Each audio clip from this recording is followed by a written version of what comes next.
কুমগ্রামের এবং কুমগ্রাম সহ চলন বিলের এই প্রাণকেন্দ্রের পার্শ্ববর্তী বিভিন্ন গ্রাম থেকে আগত সম্মানিত ভাই বোন সবার প্রতি যারা মুসলিম সবার প্রতি আন্তরিক সালাম। আসসালামু আলাইকুম ওয়া রাহমাতুল্লাহি ওয়া বারাকাতুহু। আমার হিন্দু বৌদ্ধ খ্রিস্টান বন্ধু এবং মা বোনেরা যারা আছেন তাদের সবার প্রতি নমস্কার। বন্ধুরা, আজকে 24-এর গণ অভ্যুত্থানের পরে বাংলার মাটিতে আবারও নতুন করে স্বাধীনতার সূর্য উদিত হয়েছে। বাংলাদেশ জাতীয়তাবাদী দল শহীদ প্রেসিডেন্ট জিয়াউর রহমানের নিজ হাতে গড়ে তোলা দল। শহীদ প্রেসিডেন্ট জিয়াউর রহমান 71 সালে পাকিস্তানি হানাদার বাহিনীর বিরুদ্ধে বাংলার স্বাধীনতার ঘোষণা দিয়ে এই মাঠে সম্মুখ সমরের যোদ্ধা হচ্ছে শহীদ প্রেসিডেন্ট জিয়াউর রহমান। তিনি শুধু স্বাধীনতার ঘোষণা দেননি, বরং অস্ত্র হাতে হানাদারদের রুখে দিয়ে বাংলার স্বাধীনতার সূর্য ছিনিয়ে এনেছিলেন। তারপরে 75-এ বিপ্লব যখন হয়ে গেল, যখন মুজিববাদের পতন ঘটল, 7ই নভেম্বরের বিপ্লবে আবারও দাঁড়িয়ে গেলেন বাংলার অকুতভয় সৈনিক বীর সেনানী শহীদ প্রেসিডেন্ট জিয়াউর রহমান। মুজিববাদী ফ্যাসিবাদে যখন পুরো সমাজ ধ্বংসপ্রাপ্ত, যখন বাংলায় গণতান্ত্রিক সমস্ত প্রতিষ্ঠান ধ্বংসপ্রাপ্ত, সেই মুহূর্তে কিন্তু জিয়াউর রহমান বাংলায় মহা সংস্কারক হিসাবে আবির্ভূত হয়েছিলেন। তিনি 19 দফার কর্মসূচি দিয়ে বাংলায় কিন্তু আবারও বহুদলীয় গণতন্ত্র পুনঃপ্রতিষ্ঠা করেছিলেন। বন্ধুরা, এটা আপনারা সবাই জানেন। আজকে এই গত 24 সালে জুলাই বিপ্লবে যখন একেবারে বাংলাদেশের নির্বাচন কমিশন, সুপ্রিম কোর্ট, গণতান্ত্রিক ব্যবস্থায় যত প্রতিষ্ঠান আছে সব প্রতিষ্ঠানকে যখন ভেঙে তছনছ করেছে শেখ মুজিবের কন্যা এই ঘসেটি বেগম, ভারতের দালাল শেখ হাসিনা, তখন কিন্তু আবারও সেই শহীদ প্রেসিডেন্ট জিয়াউর রহমানের সূর্য সন্তান আগামীর রাষ্ট্রনায়ক জননেতা তারেক রহমান এই 31 দফা কর্মসূচি নিয়ে আপনাদের সামনে এসে হাজির হয়েছেন। আবারও সেই যোগ্য পিতার যোগ্য সন্তান আবারও বাংলায় গণতন্ত্র পুনঃপ্রতিষ্ঠার জন্য আপনাদের সামনে 31 দফার কর্মসূচি দিয়েছেন। বন্ধুরা,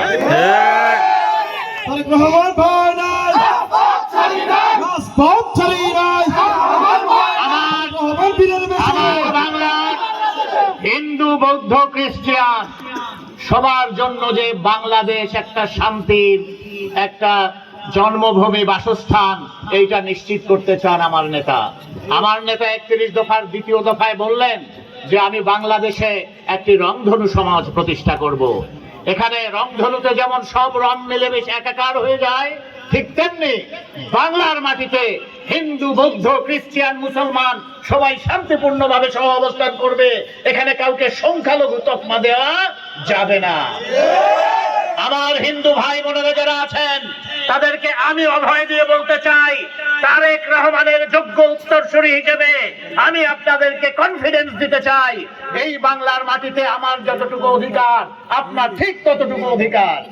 আপনার অধিকারে কেউ যদি বাধা দেয়, কোন মুসলিম, কোন অন্য ধর্মাবলম্বী কেউ যদি আপনার মাটিতে এই অধিকারকে এসে যদি বাধাগ্রস্ত করে, আমি কথা দিচ্ছি সেই হাত আমরা ভেঙে দেব। বন্ধুরা,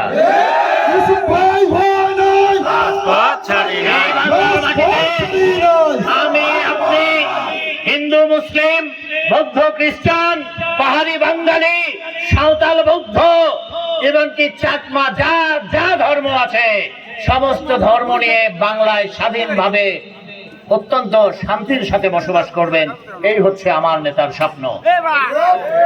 বন্ধুরা, কৃষি প্রধান এলাকা, ধান কাটা লেগে গেছে, তাই না? ধানের যখন বাম্পার ফলন হয় তখন কিন্তু আবার ধানের ন্যায্য মূল্য পাওয়া কঠিন হয়ে যায়। যখন ধান হয় তখন ধানের দাম পড়ে যায়। তারেক রহমান লন্ডন থেকে ভাবছেন যে দুইটা জিনিসের সমাধান করতে হবে। এক হচ্ছে যে যখন বাম্পার ফলন হবে কৃষক যেন ধানের ন্যায্য মূল্য পায়, এই একটা দিক। আর আবাদের সময় কৃষকের যেন তেল এবং সারের কোনো ধরনের সমস্যা না হয়, ন্যায্য মূল্যে কৃষক যেন তেল এবং সারের চাহিদা অবারিতভাবে ব্যাহত না হয়, সেই ব্যবস্থাটা করতে হবে। এইটা হচ্ছে তারেক রহমানের 31 দফার 27 দফায় বলা আছে। তারেক রহমান বলছে আমরা দেখেন না, আমরা ছেলে এতদিন তো শুধু ছেলেরা বিদেশে যাইতো, তাই না? রিসেন্টলি দেখেন না, ইদানিং কালে কিন্তু আমার মা বোনেরাও দেশের বাইরে যায়, তাই না? সৌদি আরবে যায়, মধ্যপ্রাচ্যে যায়, কি কাজ করে সেখানে? হ্যাঁ, ঘর গৃহস্থালির কাজ করে এবং নানান রকম ভাবে নির্যাতিত হয়। তারেক রহমান ভাবছেন না, বাংলার নারীরা অত্যন্ত সম্মানের পাত্র, মা বোনের চেয়ে সম্মানের আর কে থাকতে পারে বলেন? এই সম্মানের কথা আমার নেতা চিন্তা করে বলছে না, আমার মা বোনকে কোন রকমের ট্রেনিং ছাড়া, প্রশিক্ষণ ছাড়া, কারিগরি প্রশিক্ষণ ছাড়া মা বোনদেরকে দেশের বাইরে আমরা পাঠাবো না। আমরা আমাদের মা বোনদেরকে নার্স বানাবো, নার্স বানিয়ে ইউরোপ আমেরিকার বিভিন্ন হসপিটালে পাঠাবো, যাতে করে 2-3 বছরেই আমার মা বোনেরা বিদেশে যাওয়ার পরে তার বাড়িতে 10 তলা বিল্ডিং উঠে যায়। আমার ছোট ভাইয়েরা যারা বিদেশে যান প্রশিক্ষণ ছাড়া, তারা গিয়ে ওখানে যোগ্য কাজ পান না। তারেক রহমান চিন্তা করছেন সেখানে গিয়ে যেন তারা প্রশিক্ষণ নিয়ে ভাষা শিখে সেখানে গিয়ে যেন অত্যন্ত গুরুত্বপূর্ণ কাজে নিয়োজিত হতে পারেন এবং ন্যায্য তাদের যে পাওনা সেটা তারা যেন বাংলাদেশে নিয়ে আসতে পারেন।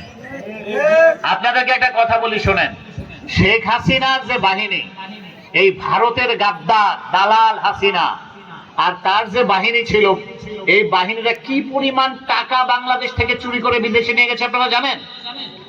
এক ভূমিমন্ত্রী জাবেদ সাহেব চট্টগ্রামের, তার 600টা বাড়ি পাওয়া গেছে লন্ডনে। কি পরিমাণ টাকা চুরি করে লুটপাট করে এই হাসিনার দালালেরা বাংলাদেশকে ফোকলা করে দিয়ে গেছে, চিন্তা করেন।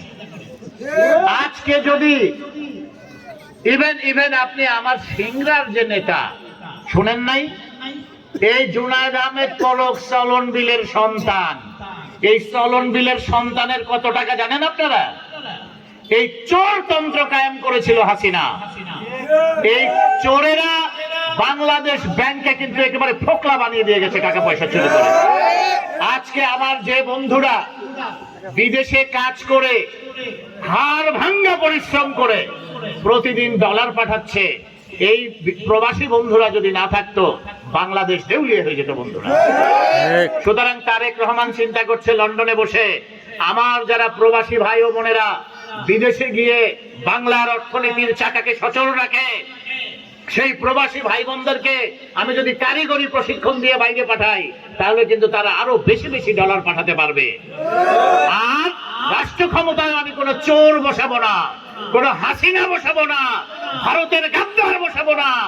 আমার বাংলার অর্থনীতি ক্রমান্বয়ে ধাপে ধাপে উপরের দিকে যাবে, বাংলাদেশ হবে সুখী সমৃদ্ধ এক জনপদের নাম।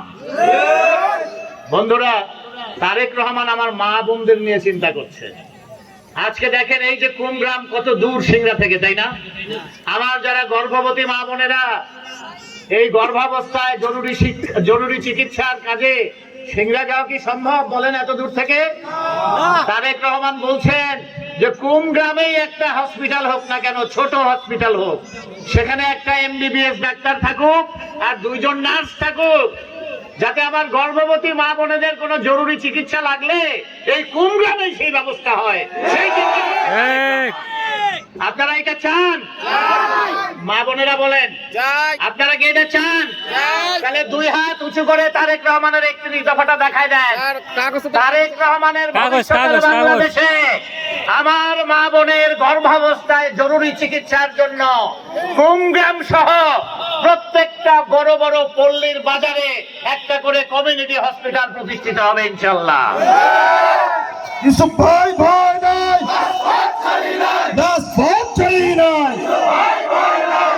সময় একেবারে সংকীর্ণ, কিছুক্ষণের মধ্যেই মাগরিবের আজান হবে। আমি আমার বক্তব্য দীর্ঘায়িত করব না। দেখুন, আমার আজকে সুপ্রিম কোর্টে অনেক জরুরি কিছু কাজ পড়ে গিয়েছিল, দেখতেছি আমি কিন্তু একেবারে সেই কোর্টের কাপড় পরে আপনাদের সামনে এসে হাজির হয়েছি। কোর্টের কাজ শেষ হয়েছে, আমি বিমানবন্দরে এসেছি, কিন্তু আপনার ওই বাংলাদেশ বিমানের, দেখেন বাংলাদেশ বিমান আমাদের আর এক ট্র্যাজেডি। শত শত কোটি, হাজার হাজার কোটি টাকা ইনভেস্ট করি আমরা বাংলাদেশ বিমানে, কিন্তু বিমান কোনো লাভ করতে পারে না। কারণ ওই হাসিনার নিয়োগ করা সব চোর বাটপারেরা এখন এই বিমানে বসে আছে।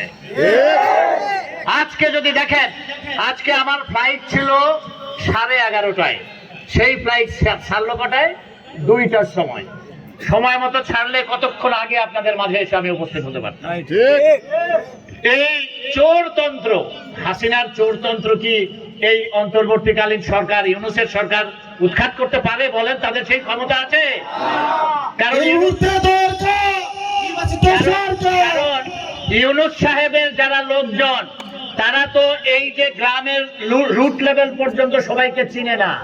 তারা জানে না যে হাসিনার দোসর কোথায় কে বসে আছে ঘাপটি মেরে। এইটা কে জানে? এইটা জানে আমার আপনার নেতা, জননেতা জনাব তারেক রহমান। উনি লন্ডনে বসে থেকে প্রতিদিন ইউনিয়ন লেভেল পর্যন্ত সমস্ত নেতা কর্মীর সাথে কিন্তু কথা বলে বন্ধুরা।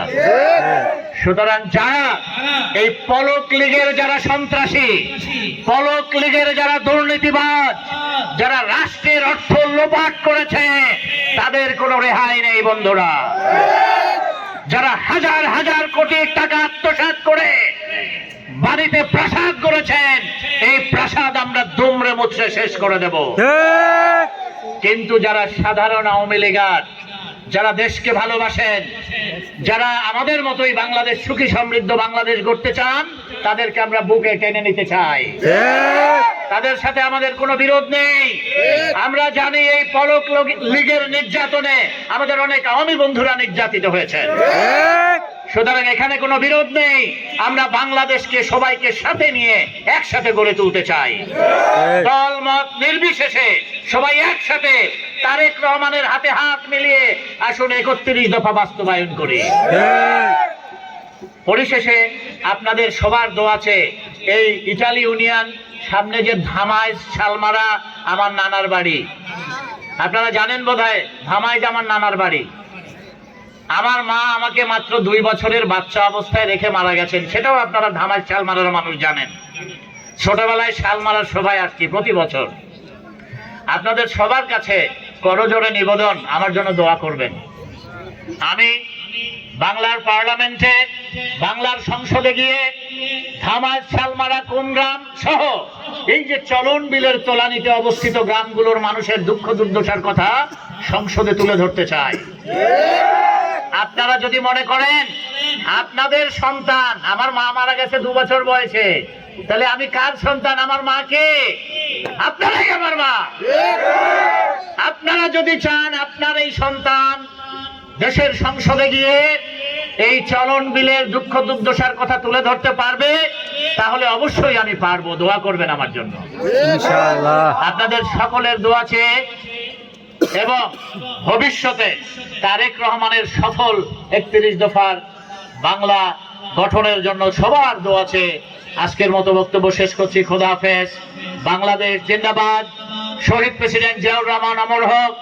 খালেদা জিয়া জিন্দাবাদ। তারুণ্যের অহংকার তারেক রহমান জিন্দাবাদ।